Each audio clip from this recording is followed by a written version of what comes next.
Video शुरू करने से पहले आप सभी कृपया चैनल को सब्सक्राइब जरूर कर लीजिए। एक छोटे से गांव के किनारे एक सुंदर हरा भरा जंगल था। गांव बहुत शांत और खूबसूरत था, जहां हर कोई मिलजुल कर रहता था। गांव के लोग खेतों में मेहनत करते, बच्चों की हंसी गलियों में गूंजती और हर सुबह पक्षियों का मधुर संगीत सुनाई देता था। गांव में एक नन्ही सी गाय थी जिसका नाम गौरी था। गौरी बहुत प्यारी, मासूम और चंचल थी। वह खेतों में उछलती कूदती, ताजी घास चरती और नदी के किनारे जाकर पानी पीती थी। उसके कोमल सफेद शरीर पर काले धब्बे थे जो उसे और भी प्यारा बनाते थे। गौरी को नदियों और तालाबों में अपनी परछाई देखना बहुत पसंद था। वह पानी में अपनी शक्ल देखकर खुशी से उछलती और फुदकती। गौरी के सबसे अच्छे दोस्त में से एक था एक छोटा सा पिल्ला जिसका नाम टफी था। टफी बहुत शरारती था। वह पूरे दिन इधर उधर दौड़ता, कभी पेड़ों के नीचे छुप जाता तो कभी गांव के बच्चों के साथ खेलता। लेकिन उसका सबसे अच्छा समय गौरी के साथ बीतता था। वे दोनों हमेशा साथ खेलते, खेतों में दौड़ते और नदी के पास मस्ती करते। टफी अपनी छोटी छोटी टांगों से गौरी के चारों ओर दौड़ता और गौरी हंसती हुई उसे देखती। गांव में एक बच्चा भी रहता था जिसका नाम मोनू था।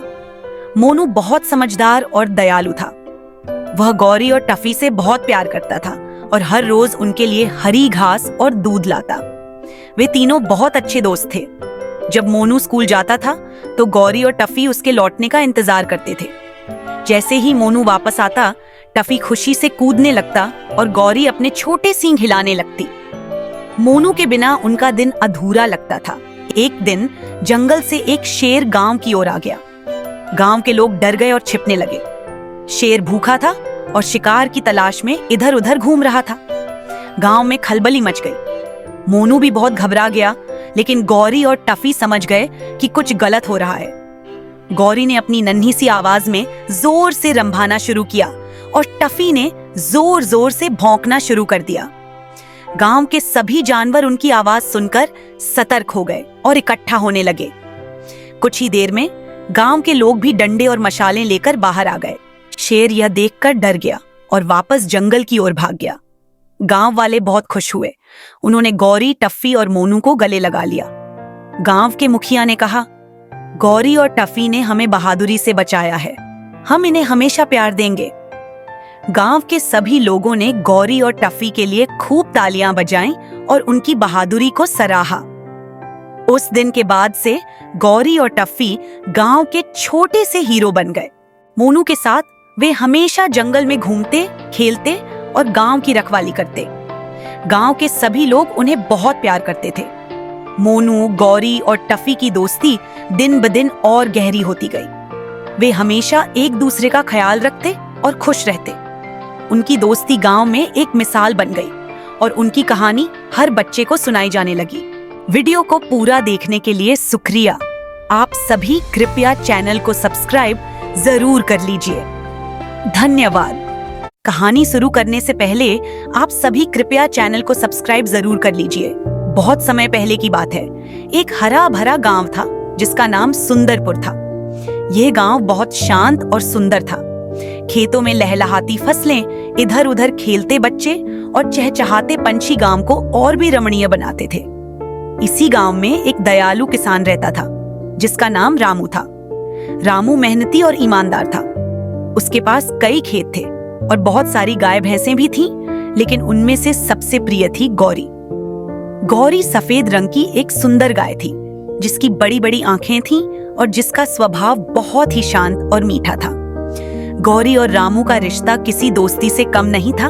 रामू हर सुबह गौरी को ताजा चारा खिलाता और उसे प्यार से सहलाता। गौरी भी अपने मालिक के प्रति बहुत वफादार थी। वह हमेशा खेतों में जाकर घास चरती और फिर शाम को अपने आप घर लौट आती थी। गांव के पास एक घना जंगल था जहां बड़े बड़े पेड़, झरने और कई तरह के जानवर रहते थे। गांव वाले जंगल में ज्यादा नहीं जाते थे क्योंकि वहां कभी कभी जंगली जानवर भी दिख जाते थे। एक दिन रामू अपनी खेती के कामों में बहुत व्यस्त था। उसने सोचा कि गौरी खुद ही खेतों में चली जाएगी और समय पर वापस आ जाएगी, जैसे वह हमेशा करती थी। लेकिन उस दिन गौरी खेतों में घास चरते चरते बहुत दूर निकल गई। उसे पता ही नहीं चला कि वह गांव से निकलकर जंगल की ओर बढ़ रही है। जब उसने सिर उठाकर चारों ओर देखा तो उसे समझ में आया कि वह एक अनजान जगह पर आ चुकी थी। चारों ओर ऊंचे ऊंचे पेड़ थे और अजीब अजीब आवाजें आ रही थीं। गौरी परेशान खड़ी थी कि तभी एक झाड़ी के पीछे से एक नटखट खरगोश कूदता हुआ आया। उसका नाम चंचल था। चंचल बहुत फुर्तीला और चालाक था। वह हमेशा इधर उधर दौड़ता और जंगल के दूसरे जानवरों को छेड़ता रहता था। चंचल ने जब गौरी को देखा तो वह चौंक गया। उसने सोचा, अरे ये गाय तो गांव की लगती है, ये यहाँ जंगल में क्या कर रही है? वो उछलता कूदता गौरी के पास आया और बोला, अरे बहन, तुम यहाँ क्या कर रही हो? गौरी ने दुखी होकर कहा, मैं खेतों में घास चर रही थी, लेकिन पता नहीं कब यहाँ तक आ गई। अब मुझे घर का रास्ता नहीं मिल रहा। चंचल ने हंसते हुए कहा, अरे वाह, तुम पहली गाय हो जो जंगल घूमने आए हो। गौरी उदास हो गई तो चंचल समझ गया कि अब मजाक नहीं करना चाहिए। उसने सोचा कि उसे इस गाय की मदद करनी चाहिए। उधर जब शाम हुई और गौरी घर नहीं पहुंची तो रामू चिंतित हो गया। उसने गांव वालों को बुलाया और सब मिलकर गौरी को ढूंढने लगे।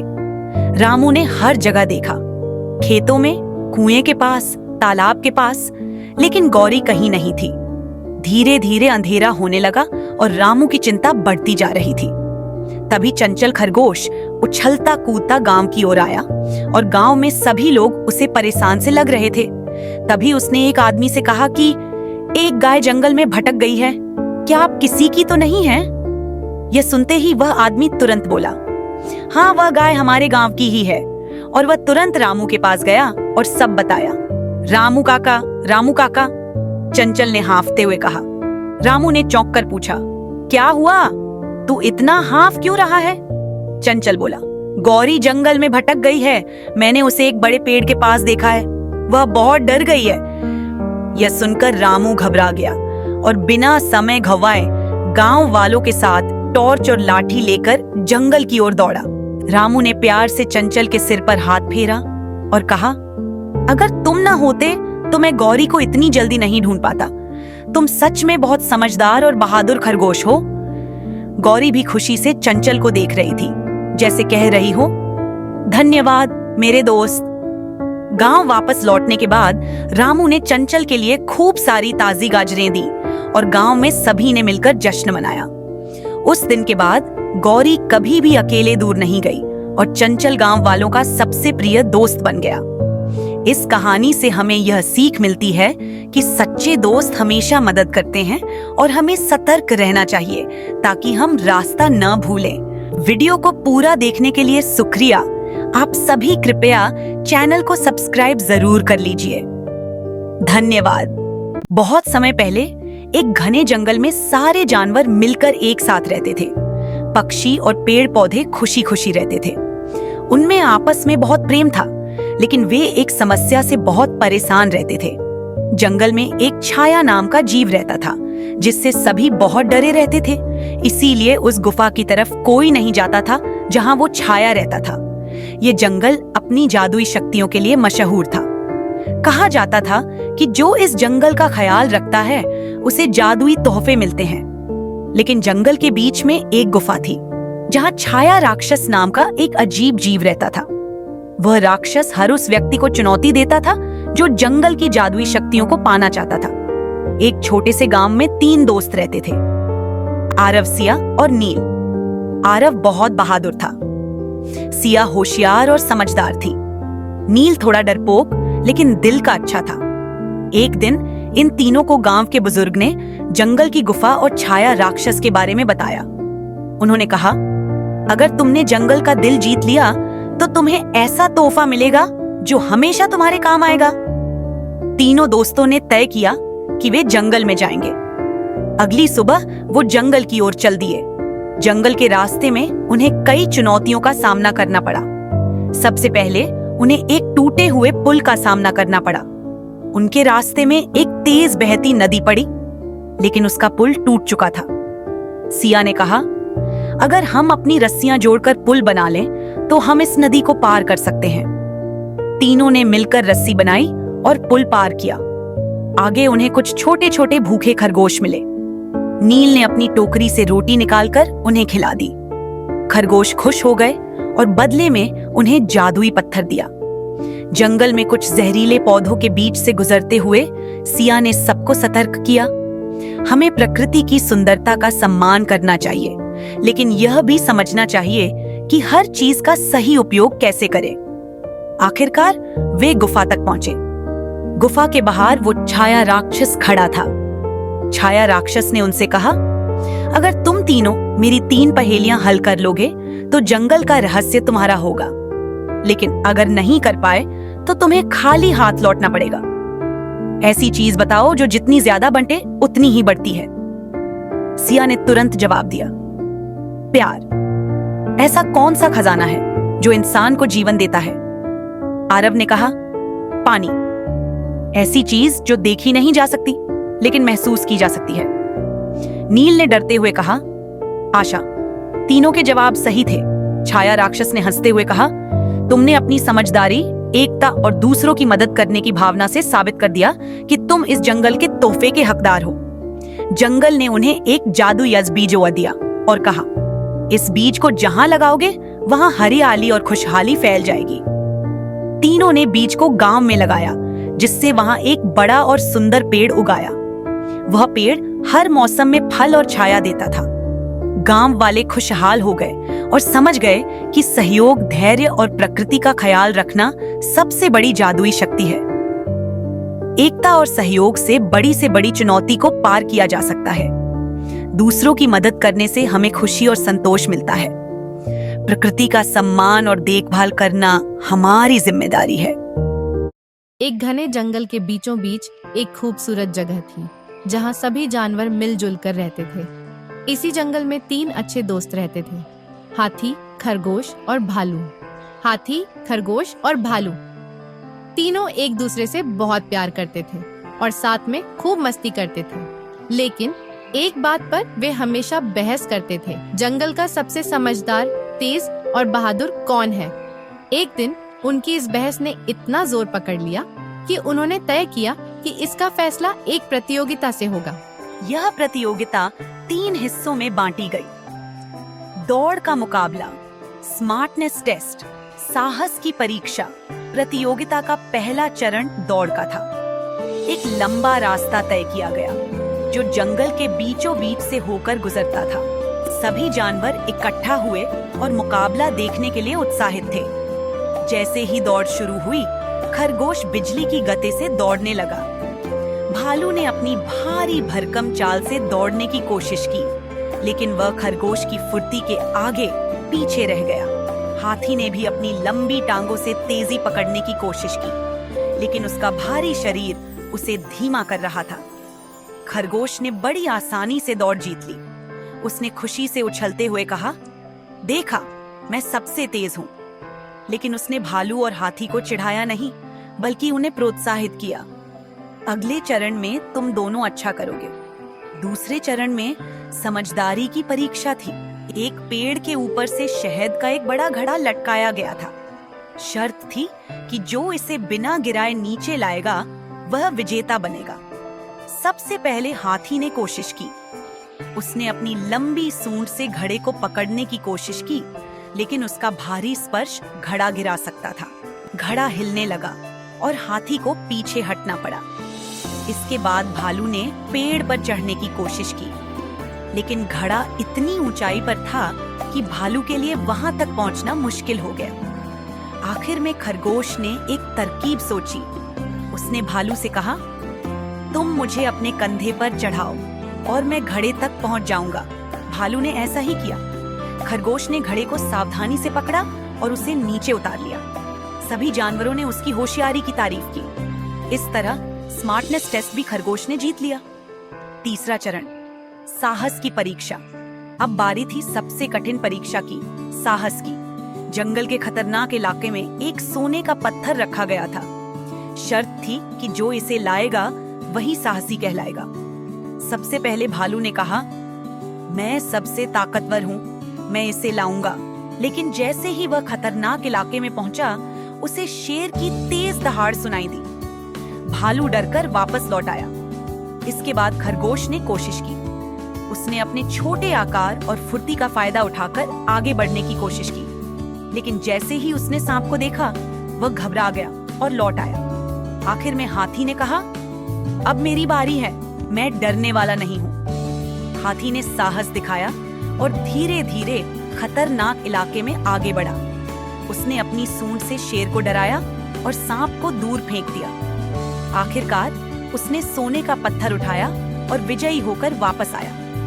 नतीजा और सबक तीनों ने महसूस किया कि हर किसी की अपनी ताकत और कमजोरी होती है। खरगोश तेज और होशियार था, भालू ताकतवर था और हाथी सबसे बहादुर। तीनों ने मिलकर तय किया कि वे अब कभी एक दूसरे से प्रतिस्पर्धा नहीं करेंगे, बल्कि अपनी अपनी खूबियों से एक दूसरे की मदद करेंगे। जंगल में अब यह कहानी सबको सुनाई जाती है कि सच्चा विजेता वही है जो अपनी ताकत से दूसरों की मदद करे, और इस तरह उनकी दोस्ती और भी मजबूत हो गई। एक बार की बात है, एक घना और सुंदर जंगल था जिसमें सभी प्रकार के पशु पक्षी रहते थे। इस जंगल का नाम सतरंगी जंगल था क्योंकि यहाँ सभी प्रकार के रंग बिरंगे फूल खिलते थे, और जंगल के बीच में एक सुंदर झील भी थी जो चांदनी रातों में जगमगाती थी। एक दिन सतरंगी जंगल के जानवरों के बीच एक अफवाह फैल गई कि जंगल के एक कोने में एक पुरानी गुफा है जिसमें एक चमत्कारी खजाना छिपा है। यह सुनकर जंगल के सभी जानवर उस खजाने को खोजने के लिए उत्सुक हो गए। लेकिन एक समस्या थी, वह गुफा एक बड़े और डरावने पेड़ के नीचे थी जिसे डर का पेड़ कहा जाता था। कोई भी उस पेड़ के पास जाने की हिम्मत नहीं करता था। जंगल के एक छोटे और चतुर बंदर मिंकू ने फैसला किया कि वह खुद उस गुफा में जाएगा और देखेगा कि क्या वाकई कोई खजाना है। उसने अपने दो अच्छे दोस्तों खरगोश, जिसका नाम गिल्लू था, और तोता, जिसका नाम टिल्लू था, दोनों को अपने साथ जाने के लिए तैयार किया। तीनों ने मिलकर एक योजना बनाई और सुबह सुबह गुफा की ओर निकल पड़े। जंगल से होते हुए उन्हें कई मुश्किलों का सामना करना पड़ा। सबसे पहले उनके सामने एक गहरी नदी आई जिसे पार करना पड़ा, जिसमें कई चट्टानें थीं। फिर उन्हें पेड़ों के एक अंधेरे जंगल से गुजरना पड़ा जहां हर तरफ से अजीबोगरीब आवाजें आ रही थीं। लेकिन तीनों ने मिलकर एक दूसरे की मदद की और अपने डर को ताकत में बदल दिया। आखिरकार वे डर के पेड़ के पास पहुंच गए। पेड़ वाकई डरावना लग रहा था। इसकी शाखाएं अजीब तरीके से हिल रही थीं, जैसे कोई उन्हें देख रहा हो। लेकिन मिंकू ने हिम्मत नहीं हारी। उसने पेड़ के नीचे एक छोटी सुरंग देखी जो गुफा तक जाती थी। जब तीनों गुफा में दाखिल हुए तो उन्होंने देखा कि गुफा के अंदर एक पुराना बक्सा रखा हुआ था। बक्से के ऊपर एक छोटा सा नोट लिखा था, यह खजाना केवल उन लोगों का है जो एक साथ काम करते हैं और अपने डर का सामना करते हैं। तीनों ने एक साथ बक्सा खोला और देखा कि उसमें सोना, चांदी या मोती नहीं थे, बल्कि एक खूबसूरत आईना था। आईने के नीचे एक और पर्चा था जिस पर लिखा था, आप सतरंगी जंगल का असली खजाना है।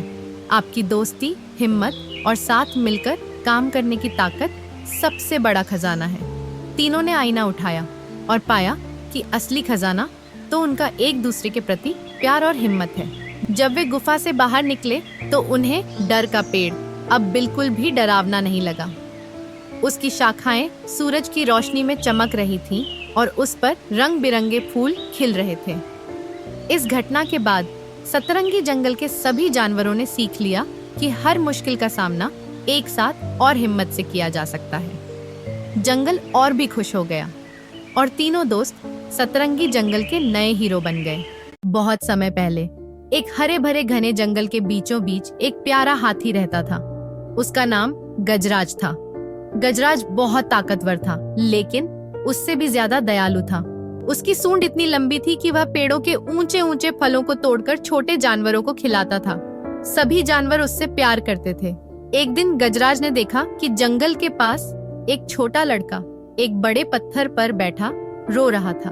उसके कपड़े गंदे थे और वह बहुत थका हुआ लग रहा था। गजराज धीरे धीरे उसके पास गया और अपनी सूंड से उसे सहलाते हुए पूछा, तुम कौन हो छोटे बच्चे, और यहाँ इस जंगल में अकेले क्यों बैठे हो, क्या कर रहे हो? वह लड़का, जिसका नाम मनु है, उसने आंसू पोंछते हुए कहा, मैं गांव का रहने वाला हूँ। आज सुबह जंगल में लकड़ियाँ इकट्ठा करने आया था, लेकिन मैं रास्ता भटक गया। अब मुझे पता नहीं चल रहा कि घर कैसे जाऊँ। गजराज ने मुस्कुराते हुए कहा। चिंता मत करो, मैं तुम्हारी मदद करूंगा, लेकिन पहले चलो, तुम्हें मैं अपने जंगल के दोस्तों से मिलवाता हूँ। गजराज ने मनु को अपनी पीठ पर बैठा लिया और जंगल की ओर चल पड़ा। रास्ते में उसने मनु को दिखाया कि कैसे वह अपनी सूंड से पानी खींचकर पेड़ों को नहलाता है। फिर वे एक तालाब के पास पहुंचे, जहां रंग बिरंगी तितलियां उड़ रही थीं। मनु ने ऐसी खूबसूरत तितलियां पहले कभी नहीं देखी थी। थोड़ी दूर जाने पर वे गजराज के सबसे अच्छे दोस्त एक तोते मिट्ठू से मिले। मिट्ठू ने जोर से कहा, गजराज, कौन है ये लड़का? गजराज ने मिट्ठू से मनु की कहानी बताई। मिट्ठू ने तुरंत कहा, कोई बात नहीं, हम इसे घर वापस पहुंचा देंगे। मिट्ठू ने अपनी तेज नजरों से जंगल के ऊपर उड़ते हुए रास्ता देखना शुरू किया। आगे बढ़ते हुए रास्ते में उन्हें एक गहरी खाई मिली। गजराज थोड़ा रुका और सोचने लगा। तभी मनु ने डरकर पूछा, अब हम क्या करेंगे? गजराज ने मुस्कुराते हुए कहा, डरो मत, मैं यहाँ हूँ। गजराज ने अपनी ताकतवर सूंड से पास के एक मोटे पेड़ की टहनी को खाई के ऊपर पुल की तरह फैला दिया। फिर वह आराम से उस पर चलकर मनु को दूसरी तरफ ले गया। मनु गजराज की बुद्धिमानी और ताकत देखकर दंग रह गया। थोड़ी दूर जाने के बाद उन्होंने झाड़ियों के पीछे एक तेंदुए को देखा। तेंदुआ गुर्रा रहा था और अपनी चमकीली आंखों से उन्हें घूर रहा था।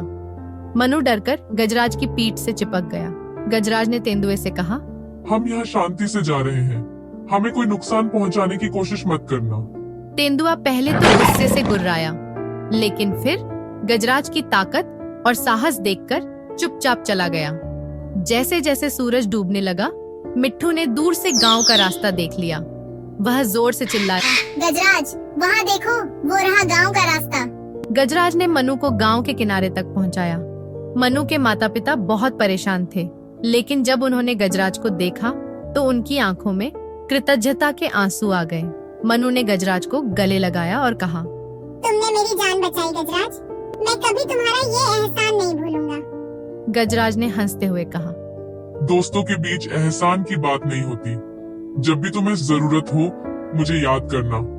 दोस्ती में ताकत नहीं, बल्कि दिल की दया और विश्वास मायने रखता है। अगर हम साथ मिलकर मुश्किलों का सामना करें, तो हर समस्या का हल निकल सकता है। बहुत समय पहले एक हरे भरे घने जंगल के बीचों बीच एक प्यारा हाथी रहता था। उसका नाम गजराज था। गजराज बहुत ताकतवर था, लेकिन उससे भी ज्यादा दयालु था। उसकी सूंड इतनी लंबी थी कि वह पेड़ों के ऊंचे ऊंचे फलों को तोड़कर छोटे जानवरों को खिलाता था। सभी जानवर उससे प्यार करते थे। एक दिन गजराज ने देखा कि जंगल के पास एक छोटा लड़का एक बड़े पत्थर पर बैठा रो रहा था।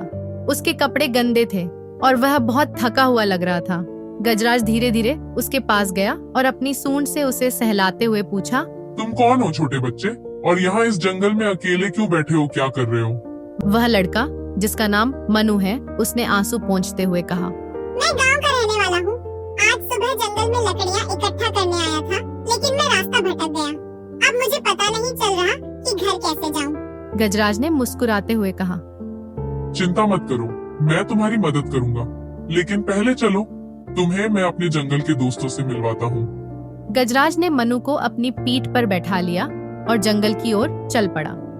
रास्ते में उसने मनु को दिखाया कि कैसे वह अपनी सूंड से पानी खींचकर पेड़ों को नहलाता है। फिर वे एक तालाब के पास पहुंचे, जहां रंग बिरंगी तितलियां उड़ रही थीं। मनु ने ऐसी खूबसूरत तितलियां पहले कभी नहीं देखी थी। थोड़ी दूर जाने पर वे गजराज के सबसे अच्छे दोस्त एक तोते मिट्ठू से मिले। मिट्ठू ने जोर से कहा, गजराज, कौन है ये लड़का? गजराज ने मिट्ठू से मनु की कहानी बताई। मिट्ठू ने तुरंत कहा, कोई बात नहीं, हम इसे घर वापस पहुंचा देंगे। मिट्ठू ने अपनी तेज नजरों से जंगल के ऊपर उड़ते हुए रास्ता देखना शुरू किया। आगे बढ़ते हुए रास्ते में उन्हें एक गहरी खाई मिली। गजराज थोड़ा रुका और सोचने लगा। तभी मनु ने डरकर पूछा, अब हम क्या करेंगे? गजराज ने मुस्कुराते हुए कहा, डरो मत, मैं यहाँ हूँ। गजराज ने अपनी ताकतवर सूंड से पास के एक मोटे पेड़ की टहनी को खाई के ऊपर पुल की तरह फैला दिया। फिर वह आराम से उस पर चलकर मनु को दूसरी तरफ ले गया। मनु गजराज की बुद्धिमानी और ताकत देखकर दंग रह गया। थोड़ी दूर जाने के बाद उन्होंने झाड़ियों के पीछे एक तेंदुए को देखा। तेंदुआ गुर्रा रहा था और अपनी चमकीली आंखों से उन्हें घूर रहा था। मनु डरकर गजराज की पीठ से चिपक गया। गजराज ने तेंदुए से कहा, हम यहाँ शांति से जा रहे हैं, हमें कोई नुकसान पहुँचाने की कोशिश मत करना। तेंदुआ पहले तो गुस्से से गुर्राया, लेकिन फिर गजराज की ताकत और साहस देखकर चुपचाप चला गया। जैसे जैसे सूरज डूबने लगा, मिट्ठू ने दूर से गांव का रास्ता देख लिया। वह जोर से चिल्लाया, गजराज, वहाँ देखो, वो रहा गांव का रास्ता। गजराज ने मनु को गांव के किनारे तक पहुंचाया। मनु के माता पिता बहुत परेशान थे, लेकिन जब उन्होंने गजराज को देखा तो उनकी आंखों में कृतज्ञता के आंसू आ गए।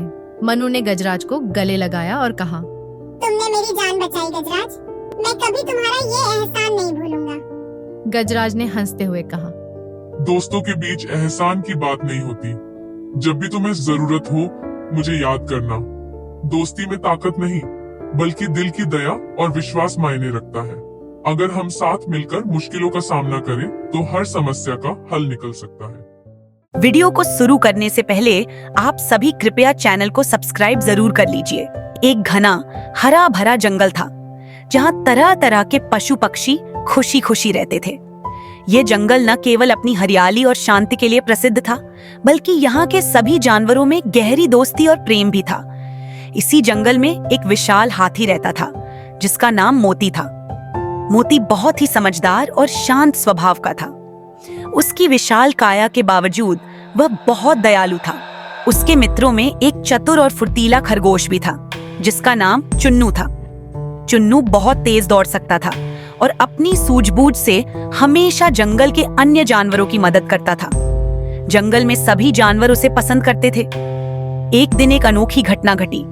एक नन्हा बच्चा जिसका नाम रोहन था अपने माता पिता के साथ जंगल की सैर पर आया था। रोहन को जंगल बहुत अच्छा लग रहा था। वह इधर उधर भागने और नए नए नजारों को देखने में इतना मग्न हो गया कि धीरे धीरे अपने माता पिता से बिछड़ गया। जब उसने देखा कि वह अकेला है तो उसे बहुत डर लगा और उसकी आंखों से आंसू बहने लगे। तभी मोती हाथी को कहीं दूर से बच्चे के रोने की आवाज सुनाई दी। मोती ने अपने विशाल कानों को हिलाया और धीरे धीरे आवाज की दिशा में चल पड़ा। जब वह वहां पहुंचा तो उसने देखा कि एक छोटा बच्चा रो रहा है। मोती को समझते देर न लगी कि यह बच्चा रास्ता भटक गया है। उसने अपनी लंबी सूंड बढ़ाकर बच्चे को हल्के से सहलाया ताकि वह डरे नहीं। तभी झाड़ियों में एक हलचल हुई। मोती और चुन्नू चौकन्ने हो गए। अचानक एक भूखा तेंदुआ वहां आ पहुंचा जिसकी पीली आंखें चमक रही थीं। उसने बच्चे को देखा और धीरे धीरे उसकी ओर बढ़ने लगा। रोहन डर से कांपने लगा, लेकिन मोती अपनी पूरी ताकत से गरजा। जंगल गूंज उठा और तेंदुआ ठिठक गया। चुन्नू ने तुरंत मोती के कान में फुसफुसाया, हमें इसे डराने की जरूरत है। चुन्नू तेजी से पास के एक पेड़ पर चढ़ गया और ऊपर से एक बड़ा फल तेंदुए के सिर पर गिरा दिया। इससे तेंदुआ चौंक गया और पीछे हट गया। तभी जंगल के अन्य जानवर भी वहां आ पहुंचे। चिड़ियां शोर मचाने लगी, बंदर झाड़ियों में उछलने लगे। तेंदुए को समझ आ गया कि वह अकेला है और यहाँ ज्यादा देर नहीं टिक सकता। उसने गुस्से से गुर्राया और फिर घने जंगल में भाग गया। अब मोती और चुन्नू ने राहत की सांस ली। मोती ने रोहन को अपनी पीठ पर बिठाया और चुन्नू आगे आगे रास्ता दिखाने लगा। जंगल के अन्य जानवरों ने भी यह दृश्य देखा और वे उनकी मदद के लिए आगे आए। कुछ चिड़ियां उड़कर रास्ता देखने लगीं, तो कुछ बंदर ऊंचाई से माता पिता को ढूंढने लगे। कुछ ही देर में चुन्नू ने वह जगह पहचान ली जहां रोहन के माता पिता थे। वे अपने बच्चे को ढूंढते हुए बहुत परेशान थे। जैसे ही उन्होंने देखा कि मोती और चुन्नू उनके बच्चे को लेकर आ रहे हैं, उनकी आंखों में खुशी के आंसू आ गए। रोहन की मां दौड़कर उसके पास आई और उसे कसकर गले से लगा लिया। उसके पिता ने मोती और चुन्नू का आभार व्यक्त किया और कहा, तुम दोनों ना होते तो न जाने हमारा बेटा कहां भटक जाता। हम तुम्हारे इस उपकार को कभी नहीं भूलेंगे। रोहन बहुत खुश था कि उसे 2 नए दोस्त मिल गए थे। जब भी वह जंगल आता, वह मोती और चुन्नू से जरूर मिलता और उनके साथ खेलता। वे तीनों मिलकर तरह तरह की मजेदार बातें करते और जंगल की सैर का आनंद उठाते। इस तरह जंगल की यह अनोखी दोस्ती हमेशा के लिए यादगार बन गई और मोती, चुन्नू और रोहन का नाम जंगल में हमेशा के लिए प्रसिद्ध हो गया। वीडियो को पूरा देखने के लिए शुक्रिया। आप सभी कृपया चैनल को सब्सक्राइब जरूर कर लीजिए। धन्यवाद। वीडियो को शुरू करने से पहले आप सभी कृपया चैनल को सब्सक्राइब जरूर कर लीजिए। एक छोटे से हरे भरे गांव में मोहन और राधा नाम के दो बच्चे रहते थे। मोहन बहुत होशियार, चंचल और नटखट था, जबकि राधा शांत, समझदार और दयालु थी। दोनों दिन भर साथ खेलते, खेतों में दौड़ते, नदी के किनारे किलकारियां मारते और आम के पेड़ों के नीचे बैठकर खेलते थे। गांव छोटा था, लेकिन वहां के लोग बहुत मेहनती और खुशहाल थे। वे आपस में एक परिवार की तरह रहते थे। हालांकि एक समस्या थी, गांव में पानी की कमी थी। बारिश कम होती थी और जब गर्मी का मौसम आता तो कुएं और तालाब सूख जाते। लोग दूर दूर से पानी लाने जाते, जिससे उनका समय और ऊर्जा दोनों खर्च होते। मोहन और राधा को यह देखकर बहुत दुख होता था। एक रात जब पूरा गांव गहरी नींद में था, आसमान में एक अद्भुत चमक दिखाई दी। यह चमक धीरे धीरे गांव के बड़े पीपल के पेड़ के पास उतर आई। यह कोई साधारण रोशनी नहीं थी, बल्कि एक सुंदर परी थी। परी के सुनहरे पंख चांदनी की तरह चमक रहे थे और उसके हाथ में एक चमकती हुई जादुई छड़ी थी। उसकी आंखों में स्नेह और मुस्कान थी। सुबह जब मोहन और राधा खेतों की ओर जा रहे थे, उन्होंने देखा कि पीपल के पेड़ के पास कुछ अजीब सा प्रकाश था। दोनों उत्सुकता से वहां गए और जब उन्होंने परी को देखा तो वे चकित रह गए। परी बहुत सुंदर थी और उसकी उपस्थिति से सारा वातावरण दिव्यता से भर गया था। परी ने मुस्कुराकर कहा, डरो मत बच्चों, मैं आकाश लोक से आई हूँ। मैंने सुना है कि तुम दोनों बहुत अच्छे, नेक दिल और मेहनती हो। इसीलिए मैं तुम्हें एक विशेष उपहार देने आई हूँ, जो पूरे गांव के लिए बहुत उपयोगी होगा। राधा ने झिझकते हुए पूछा, कैसा तोहफा? परी ने अपनी जादुई छड़ी घुमाई और अचानक हवा में एक चमकदार प्रकाश उत्पन्न हुआ। धीरे धीरे उस प्रकाश से एक छोटा सा मिट्टी का घड़ा प्रकट हुआ। यह घड़ा साधारण नहीं था, यह बहुत सुंदर था और इसकी सतह पर अद्भुत नक्काशी थी। परी ने बताया, यह एक जादुई घड़ा है। इसमें से जब भी पानी निकालोगे, यह कभी खाली नहीं होगा। इससे गांव में कभी पानी की कमी नहीं होगी और फसलें हमेशा हरी भरी रहेंगी। मोहन और राधा खुशी से झूम उठे। उन्होंने परी का धन्यवाद किया और घड़ा लेकर गांव की ओर दौड़ पड़े। जब उन्होंने यह घड़ा गांव के लोगों को दिखाया और उसकी खासियत बताई, तो सभी बहुत खुश हुए। उन्होंने परी को धन्यवाद दिया और उसकी दी हुई अमूल्य भेंट को संभाल कर रखा। अब गांव में कभी पानी की कमी नहीं हुई।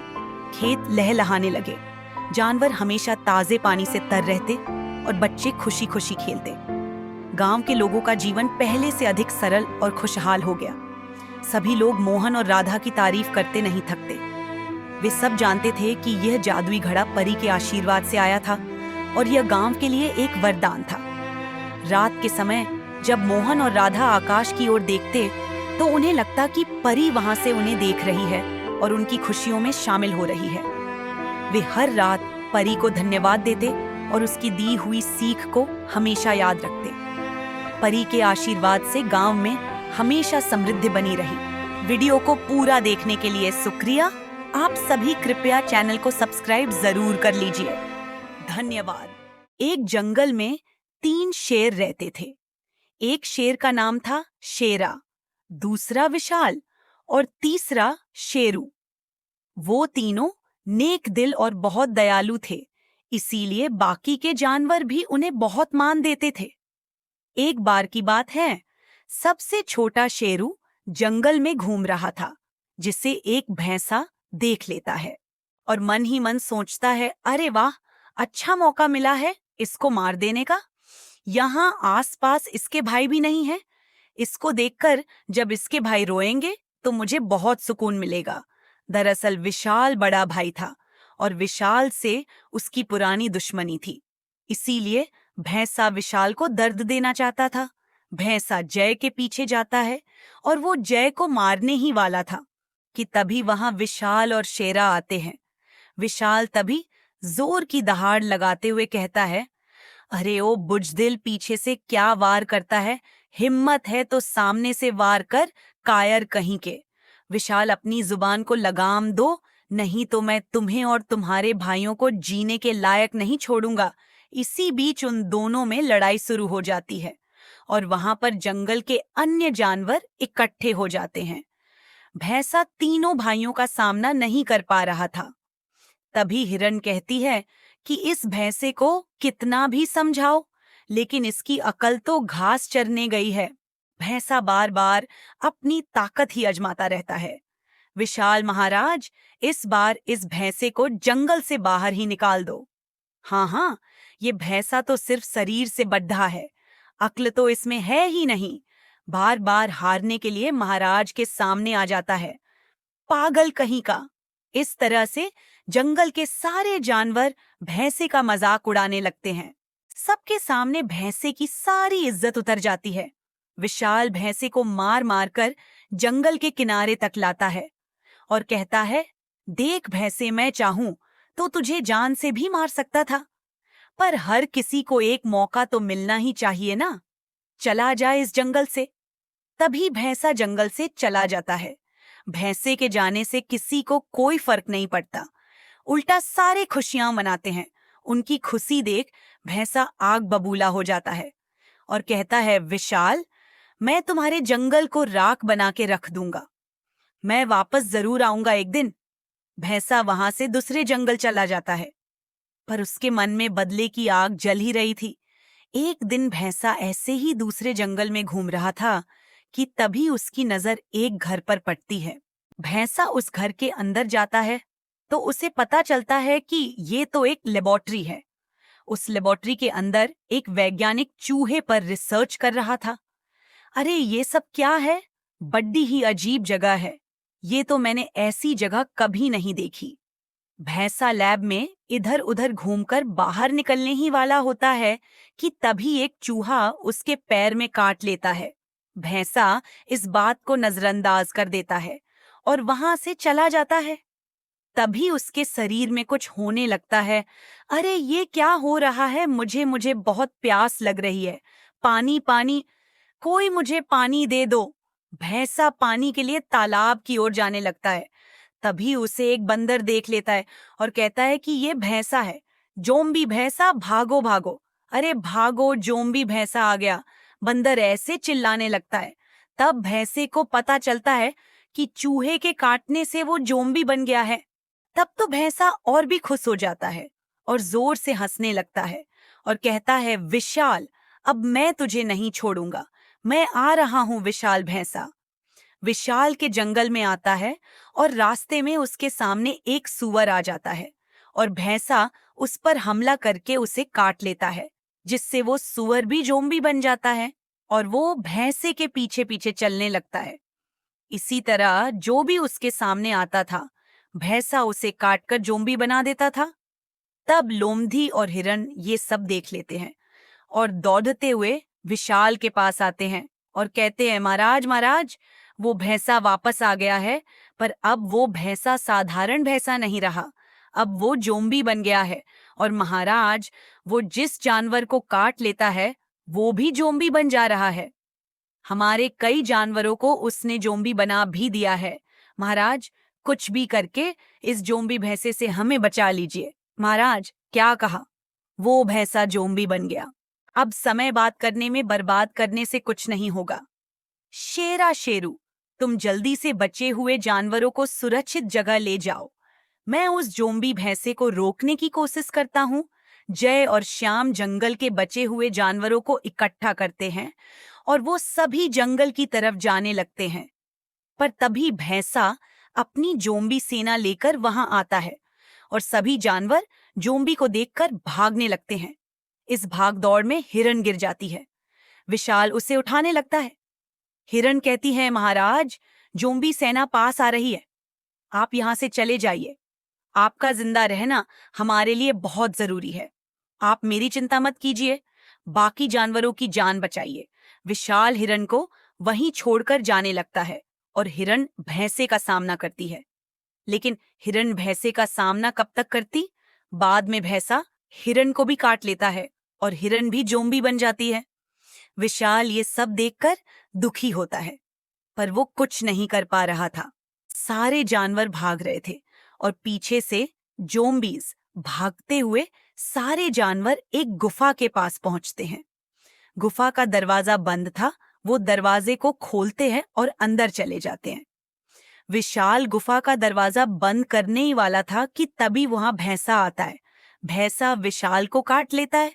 विशाल को चोट लग जाती है, पर वो एक भी जोम्बी को अंदर आने नहीं देता और वो दरवाजा बंद कर लेता है। सारे जोम्बी गुफा को घेर लेते हैं। इधर गुफा में शेरा विशाल से कहता है, भैया आपको ये काटने का निशान, इसका मतलब आप भी जोम्बी बन जाओगे। सारे विशाल से दूर हो जाते हैं। तब लोमड़ी कहती है, अरे अब ये हमारे महाराज नहीं रहे, अब ये जोम्बी है, इसे गुफा से बाहर निकाल दो अभी के अभी। शेरू कहता है, कैसी बात कर रही हो लोमड़ी, तुम बहुत लालची हो। अपने स्वार्थ के लिए मेरे भैया को बाहर निकालने की बात करती हो। मेरे भैया कहीं नहीं जाएंगे। लोमड़ी और शेरू में झगड़ा शुरू हो जाता है। तभी शेरा कहता है, चुप हो जाओ तुम दोनों, भैया को जोम्बी ने काटा है, लेकिन अभी तक वो जोम्बी बने नहीं है।